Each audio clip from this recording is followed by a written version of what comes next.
Hello everyone, this is Pal Ponder on Weather. In this update, we've got multiple cold shots bringing a taste of winter and even some snow. So let's take a look at the overall 500 millibar this morning. We can find ourselves with this troughing really setting up and elongating into portions of Ontario as well as Quebec, but especially along the eastern seaboard into the northeast with much colder conditions, while much of the west coast and much of the Pacific Northwest is really find themselves over that ridge of high pressure. But underneath, out in the tropics, we did in fact have Hurricane Julia as an 85-mile-per-hour hurricane did make landfall several hours ago into the wee hours of the morning of Nicaragua, dumping extremely heavy rain, and they're dealing with mudslides and landslides this morning over those higher terrains. But that's going to dump at least a foot of rain in those regions, if not more, as it continues westbound into Honduras, into portions of Guatemala. The main remnants is going to be actually sneaking back out into the Pacific. But there is going to bring a piece of that energy into the southern portions of the Bay and Campeche, will actually help bring some added rain showers into portions of Florida as we get deeper into the week. So let's take a look at the overall setup for today. We do find ourselves with the stalled frontal boundary elongating itself into central and southern Florida, bringing some rain showers for them.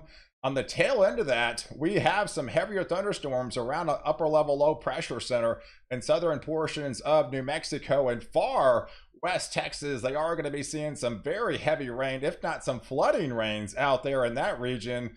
While just to the north of there, you're going to get more like scattered activity. But we are going to be watching another secondary push of colder air pushing down from the north to the southeast, with some much colder conditions and portions of the Ohio Valley.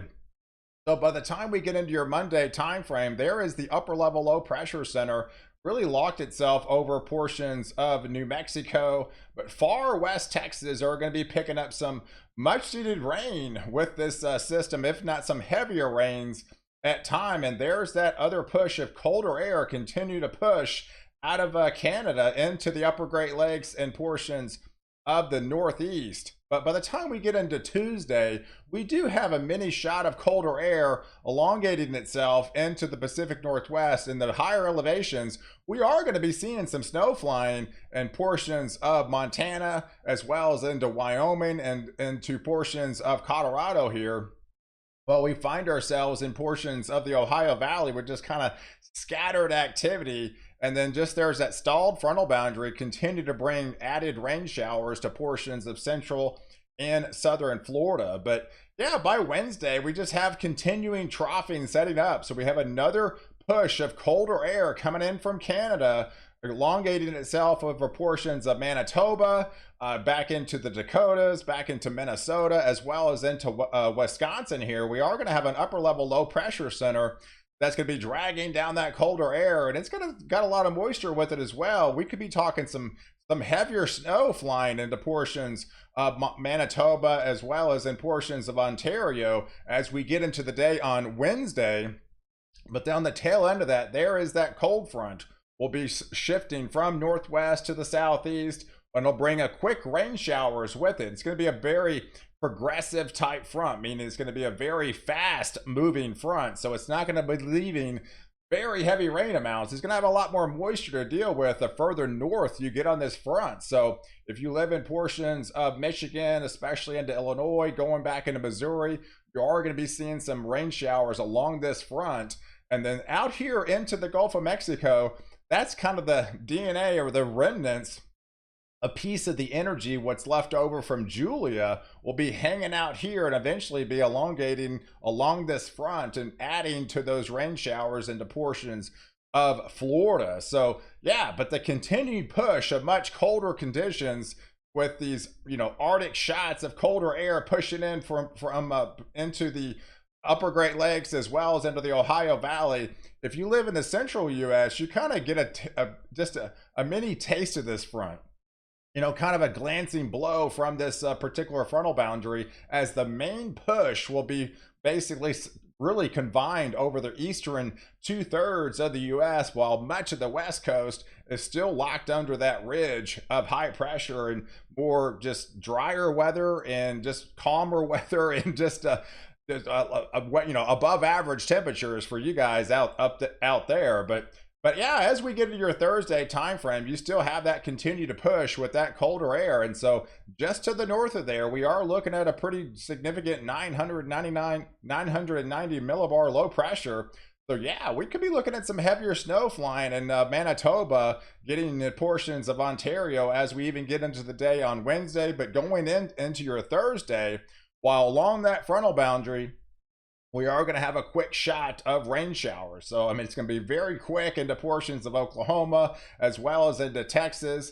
But the further away you get from the more that progressive type system, we are going to be, at least increasing the totals a little bit. They're not like significant, but we are going to be bringing some rain showers and storms along this frontal boundary into portions of the Tennessee Valley as well as into the Ohio Valley on Thursday. And again, by Friday, it's just a very fast moving. Again, it's a very progressive type system. So the only way it's going to be slowing down is right near the center of that upper level low pressure. And that's going to help drag some of that colder air. So by the time we get into your overnight on Thursday, waking up on Friday morning, the 540 line actually sneaks into portions of Illinois. So they're going to be freezing. But just to the north of there, in Wisconsin and portions of Minnesota, we should be seeing some snow flying into those upper Midwest and upper Great Lakes regions along this low pressure center as this continued frontal boundary will continue to push off into the East Coast, bringing kind of a chillier rain. And you've been used to that lately. It has been a very cold start to October for you guys up here in the Northeast, and I don't think that goes away anytime soon. So we by Friday, we have yet another colder push, continue to push south.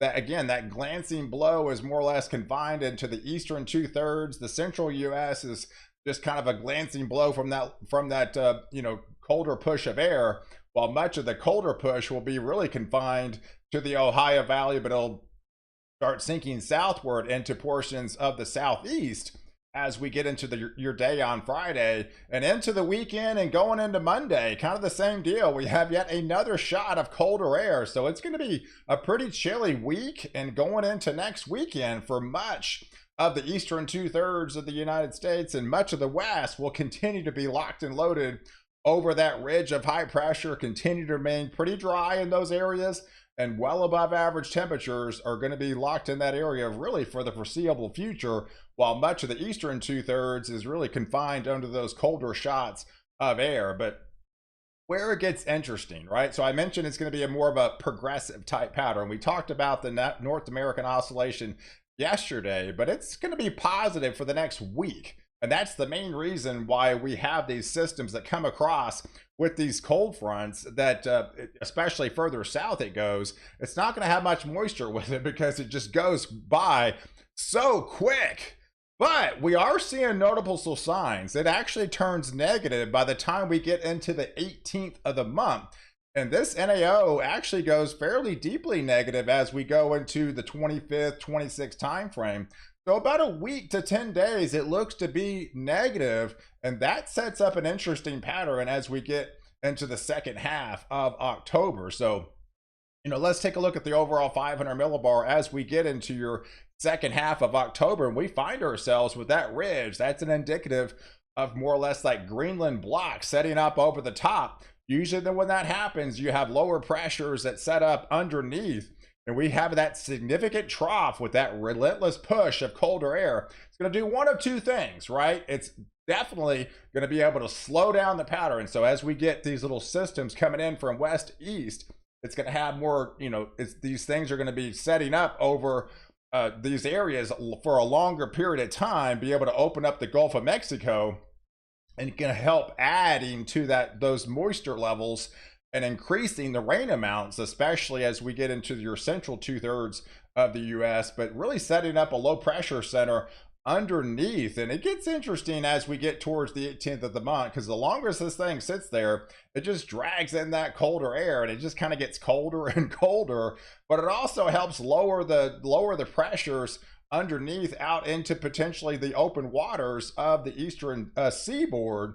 But further to the north, between now and then, we could be looking at some heavier snow flying from that low pressure center that's going to be really locked into Wednesday, Thursday, going into Friday. So yeah, we could be talking upwards to a foot of snow and a good chunk of Manitoba, going into portions of Ontario. Well, some of these snow showers will fly over portions of Quebec, and we'll have a kind of a dusting, maybe 1 to 2 inches into portions of far extreme portions of Minnesota, as well as into Wisconsin, going into your, say Wednesday, Thursday, Friday timeframe of this upcoming week. But like I mentioned, things do get interesting by the time we get to the 18th of the month, with that NAO going negative. That sets up the blocking pattern and helps lower the pressures underneath. At the same time, we find ourselves with this vertical velocity index having these green arrows. That's indicating that's going to have a lot of upward lift in that part of the region off the East Coast. And then we look at the low pressures, right? So we got the ridge over the top that helps lower the pressures underneath.